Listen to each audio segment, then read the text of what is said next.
할렐루야. 반갑습니다. 지난 시간에 살펴본 대로 근본 하나님의 본체이신 예수님께서는 죄악으로 어두워진 이 세상에 생명의 빛으로 오셨습니다. 그래서 누구든지 예수님을 따르는 자는 어둠 속에 다니지 않고 생명의 빛 가운데 거하는 인생이 됩니다. 요한복음 8장 12절입니다. 시작. 예수께서 또 말씀하여 이르시되 나는 세상의 빛이니 나를 따르는 자는 어둠에 다니지 아니하고 생명의 빛을 얻으리라. 그가 누구이든지 집안이 어떠하든지 지식의 수준이 어떠하든지 소유의 많고 적음이 어떠하든지 아무 상관이 없습니다. 누구든지 생명의 빛 대신 예수님을 따르기만 하면 어둠에서 빛으로 사망에서 생명으로 옮겨지는 역사가 일어나는 것입니다. 지난 2000년의 기독교 역사가 그것을 분명하게 증거하고 있습니다. 그리고 오늘 저와 여러분의 한 사람 한 사람의 삶이 그 또한 명백한 증거입니다. 그런데 당시 유대인들은 예수님께서 직접 친히 말씀을 전하였음에도 불구하고 받아들이지를 않았습니다. 그래서 예수님께서 그들에게 오늘 본문 8장 21절입니다. 시작. 다시 이르시되 내가 가리니 너희가 나를 찾다가 너희 죄 가운데서 죽겠고 내가 가는 곳에 너희가 오지 못하리라. 주님이 그렇게 말씀하셨습니다. 그러자 그들은 도리어 예수님을 조롱하고 비웃었습니다.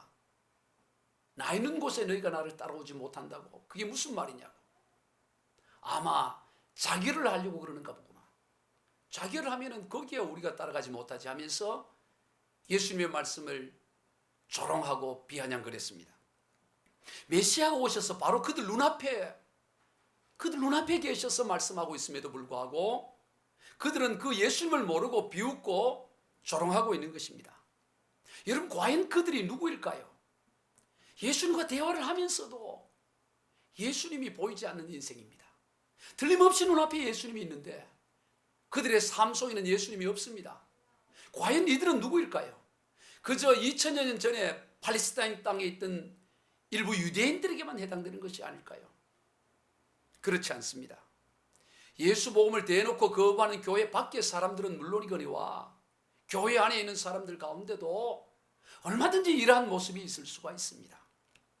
말이 안 되는 행동을 통해서 예수님을 거부하는 사람인 것입니다. 교회 중에 있는 사람들 중에야 누가 말로 예수 복음을 거부하는 사람이야 어디 있겠습니까마는. 그러나 삶을 들여다보면 예수님이 보이지 않는 것입니다. 오늘 본문의 이 유대인들처럼 예수님과 직접 대화하고 예수님이 그들의 눈앞에 보이지만 그들의 삶 속에 예수가 보이지 않는 것과 동일한 것입니다. 예수를 믿는다고 하지만 삶 속에는 전혀 예수가 보이지 않습니다. 이를 실천적 무신론자라고 말합니다. 오늘날 이러한 실천적 무신론자들이 많이 있습니다. 예수님을 믿는다고 하는데 정작 삶에는 예수님이 도무지 보이지 않습니다. 바로 삶으로 예수님을 조롱하고 비웃고 있는 것입니다. 그것이 더욱 큰 문제입니다. 기독교 신앙은 철저히 삶에 있습니다. 그저 예수님이 어떤 분이신가를 알고 인식하는 정도가 아니라 그것을 넘어 그 예수님과 동행하는 삶이 바로 기독교적인 신앙인 것입니다. 그래서 삶을 통해 예수님이 보여져야 합니다.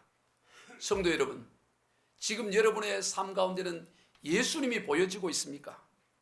비록 연약하여 아주 선명하게 보이지는 않을지라도 보여져야 하는 것입니다. 아이고, 권사님을 보니 예수님을 본 듯 반갑습니다. 장로님을 뵈니 예수님을 뵌 듯 반갑습니다. 집사님을 뵈니 꼭 예수님을 만난 것 같습니다. 늘 그런 소리를 듣지는 못할지라도 가끔이라도 들어야 하지 않겠습니까? 아무개 씨, 당신이 예수 믿는 사람이어서 아이고 나는 몰랐네. 뭐라고 10년이나 다녔다고? 아이고 감쪽같이 속았네. 이런 소리를 들은다면 어떻게 되겠어요? 혹 여러분 가운데 그런 소리를 듣는 사람이 있다면 오늘 통곡하고 회개해야 되는 거예요. 바로 오늘 본문에 나오는 유대인들이 바로 그런 사람인 것입니다. 예수님을 믿는다는 것은 예수님 안에 거하며 예수님과 함께하는 삶입니다. 요한복음 14장 20절입니다. 시작. 그날에는 내가 아버지 안에 너희가 내 안에 내가 너희 안에 있는 것을 너희가 알리라. 알아야 하는 것입니다. 그날에는 내가 아버지 안에, 그리고 너희가 내 안에, 그리고 내가 너희 안에 있는 것을 너희가 알리라고 주님이 말씀하셨습니다. 여러분, 우리는 이것을 알아야 되는 것입니다. 예수님이 하나님 아버지 안에 거하시고 우리가 예수님 안에 거하고 또 예수님이 우리 안에 거하신다는 사실을 우리는 늘 알아야 되는 것입니다. 다른 것은 몰라도 이것은 항상 알고 있어야 되는 것입니다. 설령 치매가 걸려 자식의 이름은 모르더라도 내가 예수님 안에 거하고 예수님이 내 안에 거하신다는 이 사실만은 절대로 잊지 말아야 하는 것입니다. 그것이 모든 신앙의 기초가 되어야 하는 거예요. 이것이 믿음의 핵심이요 기독교 신앙의 본질이고 요체이기 때문인 것입니다. 그래서 사도 바울은 종종 이것을 점검해 보라고 말씀하셨습니다. 마치 우리가 정기 건강검진을 하듯이 종합검진을 하듯이 내가 정말로 이러한 믿음 가운데 있는가를 점검해 보라고 사도 바울은 권면하고 있는 것입니다. 고린도후서 13장 5절입니다. 시작. 너희는 믿음 안에 있는가? 너희 자신을 시험하고 너희 자신을 확증하라. 예수 그리스도께서 너희 안에 계신 줄을 너희가 스스로 알지 못하느냐? 그렇지 않으면 너희는 버림받은 자니라. 여러분, 고린도후서는 교회 밖에 있는 사람들에게 쓴 편지가 아닙니다. 사도 바울이 고린도후서를 쓸 때는 고린도 교인들을 향해 쓴 편지입니다. 너희가 그리스도 안에 있는가 점검해 보라는 것입니다. 그렇지 않다면, 그런 확신이 없다면 너희는 버림받은 자라고 단호하게 말씀하고 있는 것입니다. 우리가 교회 안에 있으면서도 버림받는 인생이 되어서야 되겠습니까? 예수님은 요한복음 15장에서 포도나무와 가지의 비유를 통해서 온전히 예수님과 하나 될 것을 강조하셨습니다. 요한복음 15장 5절입니다. 시작. 나는 포도나무요 너희는 가지라. 그가 내 안에 내가 그 안에 거하면 사람이 열매를 많이 맺나니 나를 떠나서는 너희가 아무것도 할 수 없습니다. 예수님을 떠나서는 아무것도 할 수 없다고 말씀하십니다. 몇 가지를 못하는 것이 아니에요. 전부를 못하는 것입니다. 왜냐하면 신앙생활의 전부이기 때문인 것입니다.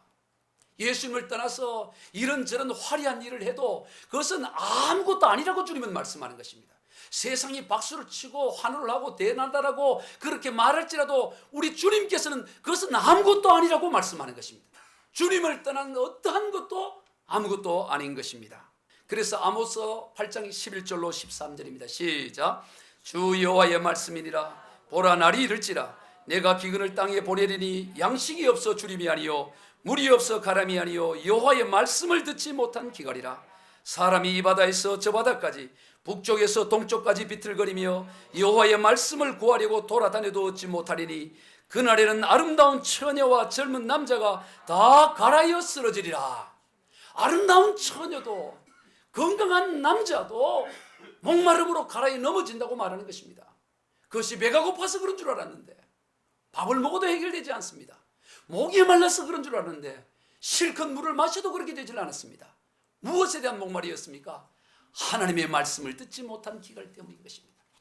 하나님의 말씀 가운데 우리가 거하게 되면, 하나님의 말씀이 들려지면 어떤 상황 가운데도 내 잔이 넘치나이다 고백할 수 있는 것입니다.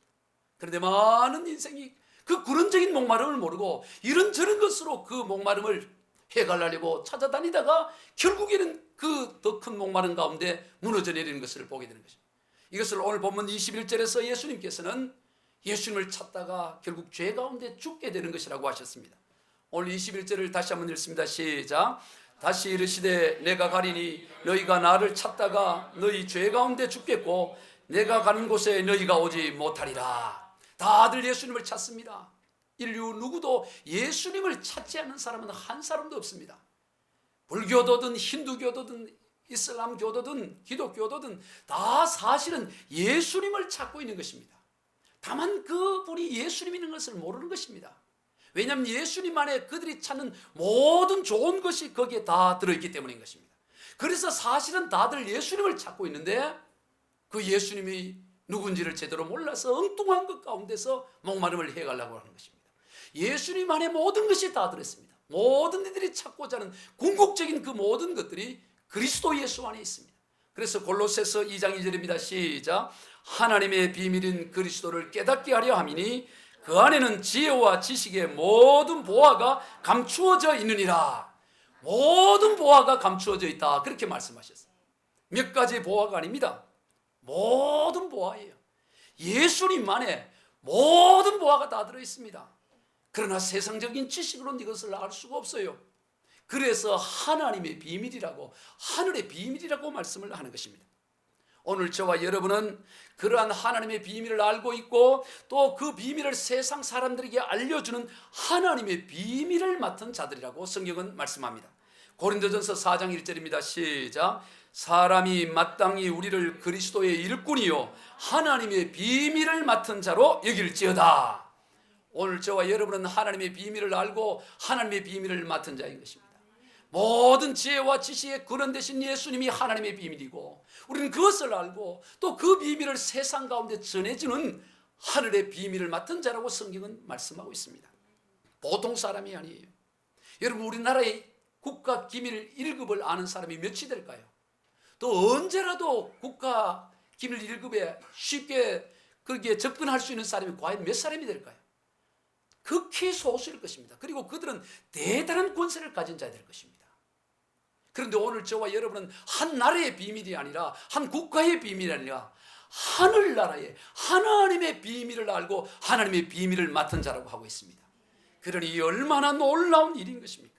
그런데 이 비밀은 공개하면 할수록 더 좋게 되는 것입니다. 세상의 비밀은 감추어야 되지만 하늘나라의 비밀은 많이 알리고 공개할수록 더욱 좋은 것입니다. 오늘 우리 그리스도는 그러한 하늘나라의 비밀을 가진 그리스도 안에 거하는 사람이에요. 그러한 인생은 비록 이 땅에서 죽음조차도 복되다고 말씀하고 있습니다. 세상에 죽음이 복된 인생이 어디에 있겠습니까? 죽음이면 다 끝난다고 생각하는데 그리스도 안에 있는 자는 죽음조차도 복되다고 말씀합니다. 요한계시록 14장 13절입니다. 시작.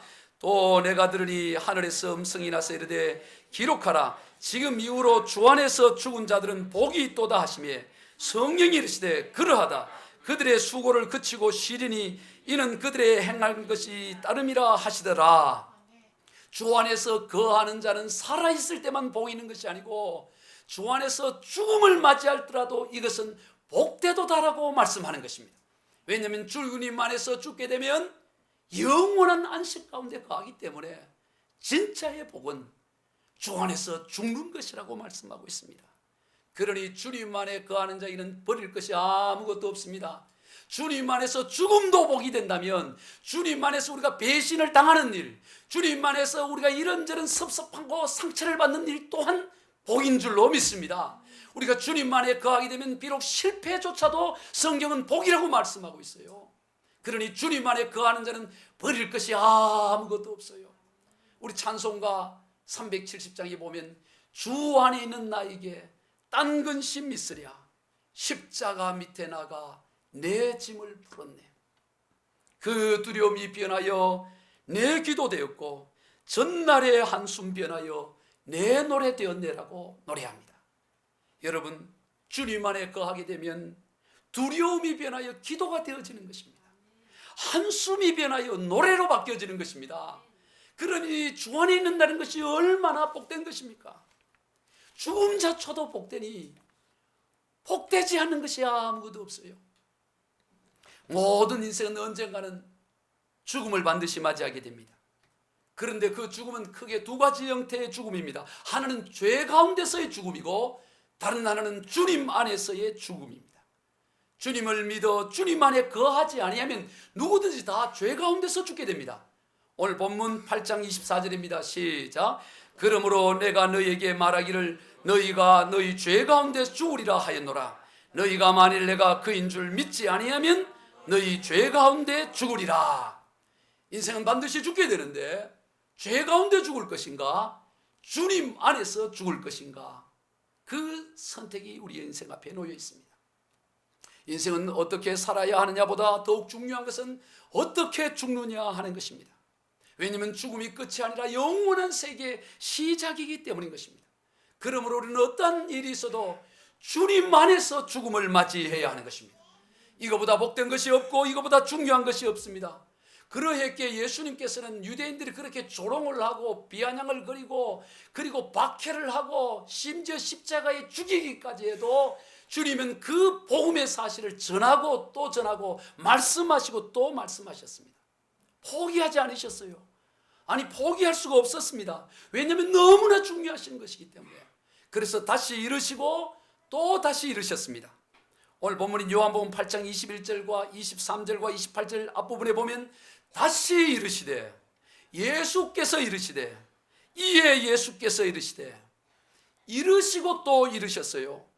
비록 빈 메아리처럼 되돌아올지라도 예수님은 중단하지 않으셨습니다. 계속 이루셨습니다.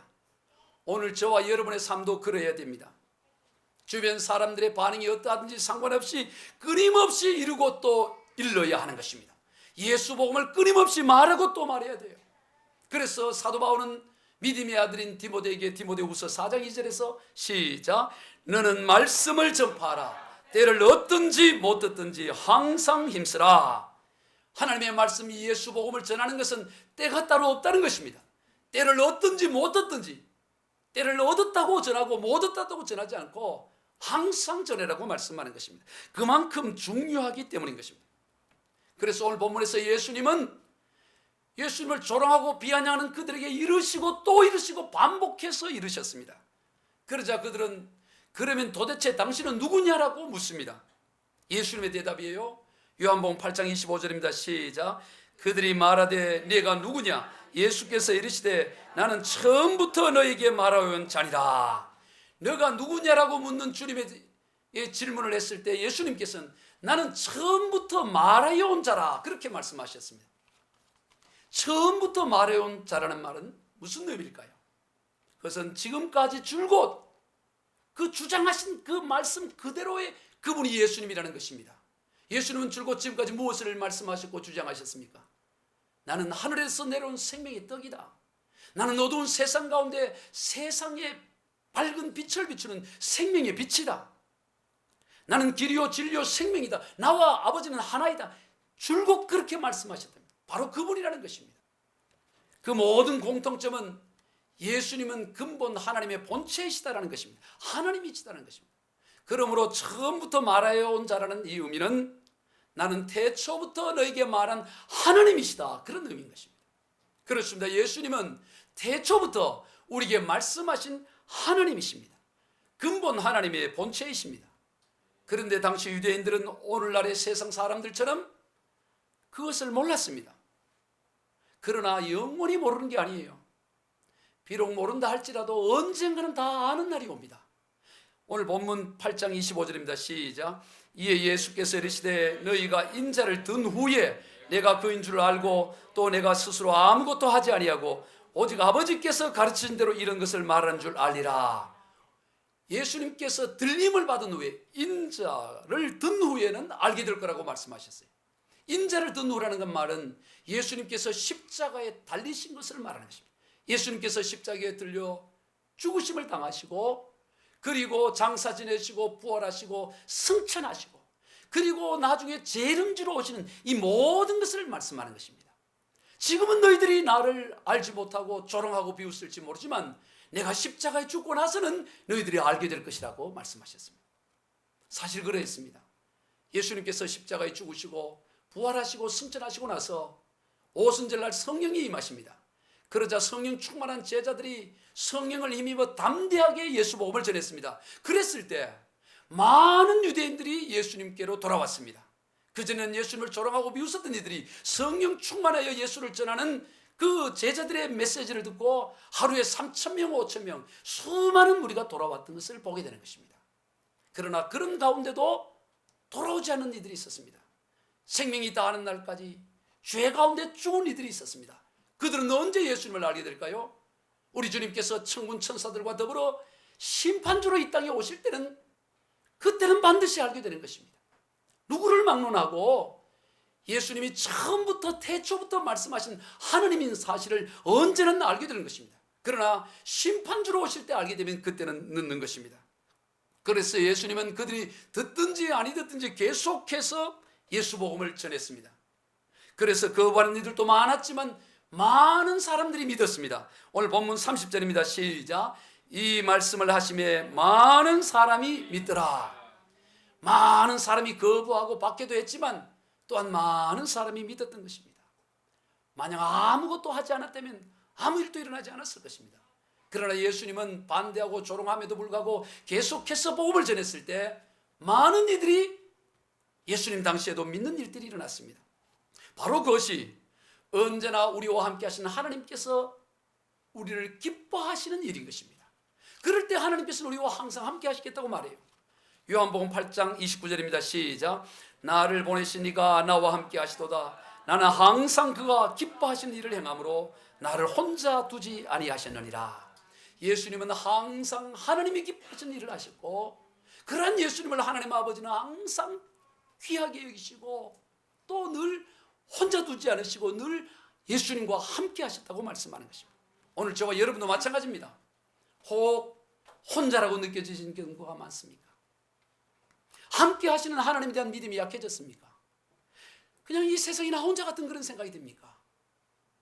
항상 함께 하시는 그 하나님이 기뻐하시는 일을 해야 합니다. 하나님이 기뻐하시는 일을 할 때 우리는 언제나 하나님이 홀로 우리를 두지 않으시고 우리와 함께 하신다는 것을 생생히 깨닫고 느껴지게 되는 것입니다. 따라서 자신의 삶 가운데 그러한 깨달음과 느껴짐이 없다면 자신의 삶을 깊이 돌아보아야 되는 것입니다. 이유는 하나예요. 하나님이 기뻐하는 일을 하고 있지 않기 때문인 것입니다.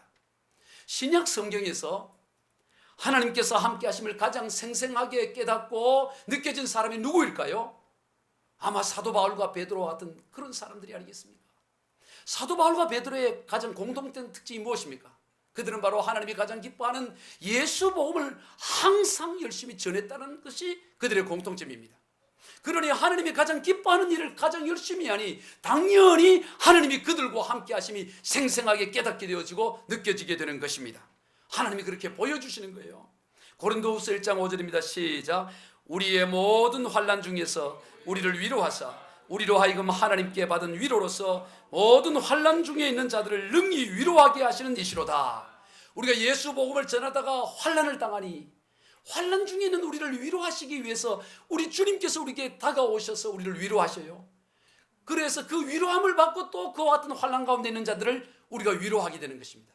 즉 하나님이 가장 기뻐하시는 일을 할 때 하나님이 우리 가운데 오셔서 우리를 위로하시면서 그의 존재하심과 함께하심을 생생하게 보여주시는 거예요. 요한복음 14장 20절과 21절입니다. 시작. 그날에는 내가 아버지 안에 너희가 내 안에 내가 너희 안에 있는 것을 너희가 알리라. 나의 계명을 지키는 자라야 나를 사랑하는 자니 나를 사랑하는 자는 내 아버지께 사랑을 받을 것이요 나도 그를 사랑하여 그에게 나를 나타내리라. 앞서 살펴보았듯이 신앙생활의 요체는 예수님은 하나님 아버지 안에 있으시고 또 우리는 예수님 안에 있고 또 예수님이 우리 안에 거하신다는 것입니다. 그러한 사실을 예수님께서는 온 세상 가운데 또 우리의 삶 가운데 분명하게 알려주시기를 보여주시기를 원한다고 말씀하십니다. 어떤 자에게입니까? 바로 하나님이 기뻐하시는 하나님의 계명을 지키는 자, 하나님이 가장 기뻐하시는 이 예수 복음을 전하는 자에게 주님은 그렇게 자신을 나타내 보이시겠다고 말씀하셨습니다. 말씀을 정리합니다. 예수님은 죄악으로 어두워진 이 세상 가운데 생명의 빛으로 오셨습니다. 그러므로 예수님을 믿는 사람은 누구든지 더 이상 이제는 어두운 가운데 다니지 아니하고 빛 가운데 생명의 빛 가운데 거하는 인생이 되는 것입니다. 모든 인생의 근원적인 목마름은 생명의 근원 되신 하나님을 떠나 사막 한가운데 있는 것 같은 그것이 가장 인생의 문제인 것입니다. 근본 하나님 안에 하나님의 본체신 예수 그리스도 안에 참된 평안이 있고 기쁨이 있고 영생이 있고 구원이 있는 것입니다. 그러므로 예수님 안에 거하는 인생은 이 땅 가운데서 어떠한 상황 가운데서도 복되고 귀한 것입니다. 심지어 죽음조차도 주님 안에 거할 때는 복되다고 성경은 분명하게 말씀하십니다. 주님 안에 거하는 자에게는 버릴 것이 아무것도 없습니다. 그리고 주님 안에 거하며 주의 복음을 하나님의 비밀을 전하는 자에게 하나님께서는 자신이 함께 하심을 생생하게 보여주시겠다고 약속하고 계십니다. 우리 모두 그러한 복된 인생들이 다 되시길 주 예수 그리스도 이름으로 축원드립니다.